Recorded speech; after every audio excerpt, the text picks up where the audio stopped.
Hi, it's Jan of the Jan Files. If you don't know, ICE has killed a woman in Minneapolis, Minnesota.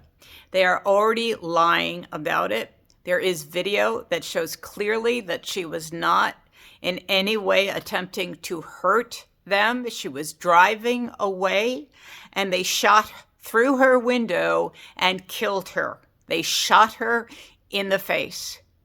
And then after that, according to eyewitnesses, they wouldn't allow a doctor to attend to her. They wouldn't allow anyone to get to her until the EMS came. And by that time, she was gone.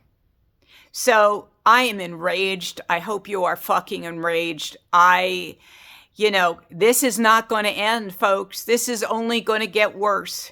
We are only a week into 2026, and if you haven't figured out that this has gotten a lot worse in 8 days, then you haven't been paying attention.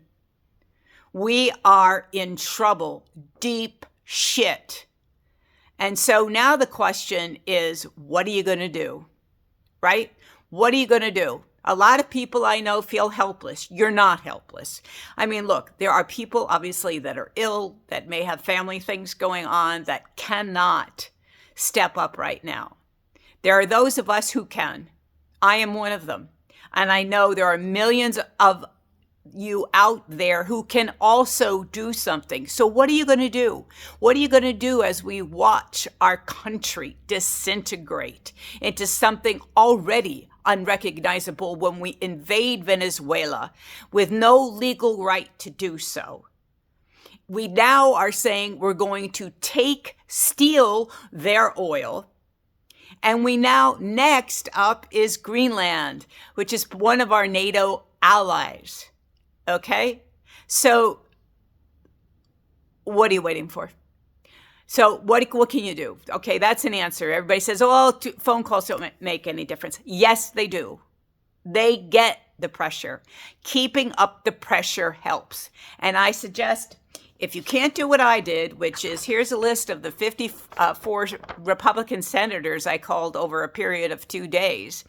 And every single one except for Sheehy, and he's from, where is he from? Mr. Sheehy, Senator Sheehy, Tim Sheehy, Montana, of course, wouldn't let me leave a message when I actually spoke to somebody. Other people, when they asked me my zip code, I said, look, I'm calling as an American. And every single other person I spoke to, let me leave a comment. And I suggest, I'm not saying everybody can do this, but you can do 5. Maybe you just pick out the ones that are running for re-election in 2028, 2026. You do something, okay? This is something to do. We are going to have the opportunity to get on the ground again. On the 20th of January, there's a walkout at 2. Even if you don't work, even if you work from home or go to school, you can walk out. Even if you're looking at your neighbor, walk out. Say something, do something, and stop being afraid. And the other thing, if you have so much happening right now, it's hard to keep up with all of the disasters, from Venezuela to Iceland to people having no health insurance now, as they just spent $600 million in Venezuela so far, and $18 million a day, it's estimated. We're easily going to be over $1 billion in Venezuela. Easily. And Iceland next, Cuba after that. What are we doing? We are literally attacking countries. And we have no right to do so. None. And being indicted in the United States doesn't give you the right to invade somebody's sovereign country. Of course, unless you don't give a shit about the rule of law, which is where we are at with the MAGA, with Trump, and most of the Republican Party.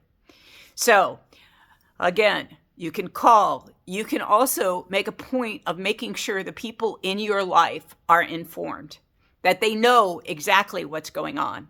Because I have found sometimes when I talk to people, they don't know.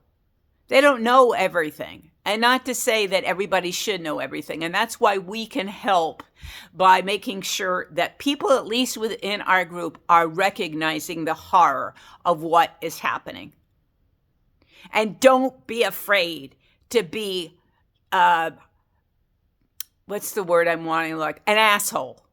Don't be afraid to say exactly what you mean in the words that you want to use.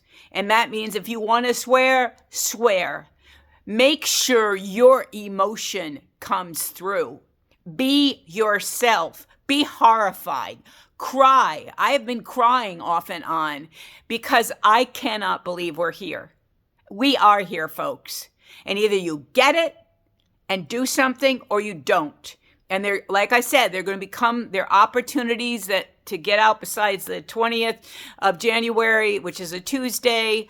There's going to be some marches in March. I hope there's more before that because we all need to march on Washington. We all just need to march on Washington because we have to stand and say no more. We believe in the United States Constitution and our laws. I do not believe in violence. I am never one to advocate for any violent actions, and that's not what I'm doing here. I am saying use your resources, use your brain, do whatever you can to get the word out. We're having to count on each other now. Don't expect somebody else to do it, okay? Don't say, okay, well, she's made 54 calls and think, oh, you know what? That covers me. No, it doesn't. You can make 5, okay? You can find all the elected ones are off for election and call them. Do something. Call your reps because we're nowhere with Epstein. Okay, and that's the other part of this that I want to say because I know everybody's saying don't be distracted away from Epstein. We're naturally distracted because of the importance of these other things that are happening, but it doesn't mean we can't keep our focus on Epstein. And this is, upside down, doesn't really matter because you can barely see it. This is a FBI tip. I got this directly from the DOJ site. I did not get it from anywhere else on the internet. This is a legitimate document. Now, it's an FBI tip, and this is horrifying. I don't know if it's true. We don't know what came out of this complaint. This woman complained twice and said that back in the 80s, when she was 13 years old, she was trafficked by Epstein and her uncle. I don't know who her uncle is, obviously, because we can't see any names here. She gave her real name when she contacted them again, so they had her real name. Now, I don't know if this is real, but this basically says that she was trafficked in Michigan, on Lake Michigan. There was a boat that was used, and that her uncle, she became pregnant at 13, and that her uncle killed her baby, and that Donald Trump was there. I am not saying that this is absolutely true. I am saying this needs to be looked at, as does all of the other things that are coming forth. But unfortunately, because they've been redacted by the DOJ, when are we going to find? The only way we're going to find out anything more about Epstein is if the House becomes Democratic prior to the midterms. That's all I can tell you. That's the only way. Unless somebody has the ball, somebody has the fortitude, the patriotic duty, and understands, and they turn in what they know about the Epstein files. Maybe Maureen Comey might be somebody who might know a little bit more, who might want to stand up. I don't know, because she was a prosecutor on the Ghislaine Maxwell trial, so she knows the evidence. But anyway, do something. Do something. Be enraged. Do not be afraid to say how you feel. We are in dire shit, folks. And it's going to take all of us to right this ship.